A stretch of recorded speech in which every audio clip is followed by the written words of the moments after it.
for people that don't know, it's fantasy football time, and I said in the beginning of the show, I don't know for sure if I'm going to do a league because when I used to have my old network for 5 years, I used to do a fantasy football league and a fantasy pick'em league for the last 5 years. And for people that is doing fantasy, I am in Anthony's Price Fantasy Football League. Nothing But Raiders podcast do have a fantasy football league. My boy Chris, shout out to Chris, he actually made the league up for us. But we have some valuable players that you should get in every single round. So round by round values of fantasy football drafts. So if you are in fantasy leagues, these are some guys that you should look at. I hate it, man. I hate fantasy leagues. Every fantasy league I've been fucking picked on, and I've done it. I always get like the last pick or the second to the last pick. And then what makes it worse is like you'll have like 2 or 3 guys that won't show up for the draft, and so I got to sit there and wait for the computer to use all the allotted time to make the pick. And I'd be sitting there, I'd be mad as hell. I stopped playing it a few years ago. So when it comes to fantasy and how I do my leagues now, because I used to have that issue a couple years back where people don't show up to the drafts. If you there and you allow the auto pick, as a commissioner, I can remove you and replace you So they have to let me know a week ahead of time if they're going to be at the draft, because if they're not and they're allowing auto pick, I'm snatching them up. It's just gonna be an uneven league. I'm not doing all that auto pick stuff. I hate it. And my leagues is only a minute to draft. You only have a minute to draft and make your pick. So when it comes to my leagues, that's just how I did it. If you're doing auto picks, that means you're cheating. And I hate the auto pick. So I'm not really big on that, but these are some players. RC, what's going on, brother? What's going on? So these are some picks that I have from round 1 to round 15. Of course, round 1, you're going to go with Nick Chubb. You're going to go with a running back that's been productive since he came out of Georgia. So you're going to go with round 1 with Nick Chubb. Number 2, an underrated receiver hitting himself is Armand St. Brown from the Detroit Lions. He was a lot of people didn't pick him up in the draft last year, but he was definitely on a waiver wire very often in a lot of leagues because of his production, and people underrated him last season. Round 3, they have Chris Olave from the New Orleans Saints. Round 4, they have Amari Cooper. I think Amari Cooper in round 4 is pretty too high. I think you could get him in them 6, 7, and 8 rounds. A little bit too high for me. Number 5, they have the rookie Jahmyr Gibbs from the Detroit Lions on this list as far as a valuable spot at number 5. Number 6, quarterback Justin Herbert is on here, but we all know, think about it. We all know that those Lamar Jacksons and those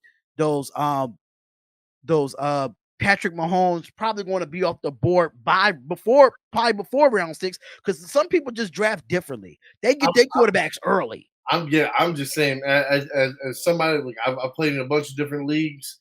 I've never seen any of the top probably 15 quarterbacks make it past the 3rd round. And I wouldn't be surprised. I'll be very surprised if Justin Herbert even falls to round 6. In my opinion, I mean, even in the best drafts with the best guys who are sleuths, there ain't no way. Ain't no way. I'm telling you, that's the one I'm telling you. Ain't no way he's making it to round 6. Absolutely not. I mean, even this is a sleep. This one in round 7 is a sleeper, and that's Calvin Ridley of the Jacksonville Jaguars. I'm telling you all right now, round 7 is the right spot for Calvin Ridley, but I'm telling you, by next season, that stock is going to go up. He's with a team with stability now in the Jacksonville Jaguars, with a Doug Peterson and a Trevor Lawrence. That ceiling is getting higher during this training camp.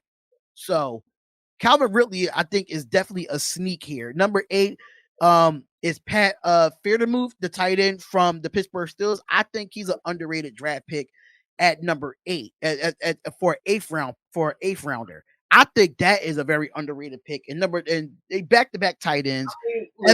Evan Ingram. Does it give you a number that they think he's going to average? Um, Because to me in my head, I'm just thinking like, as number wise, he's gonna probably give you about 10 points again on average.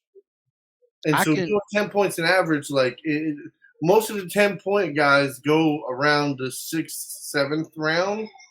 That's why I mean, if he's there, yeah, it's absolute fucking steal. But I don't see that. That's what I'm saying. they saying for him is that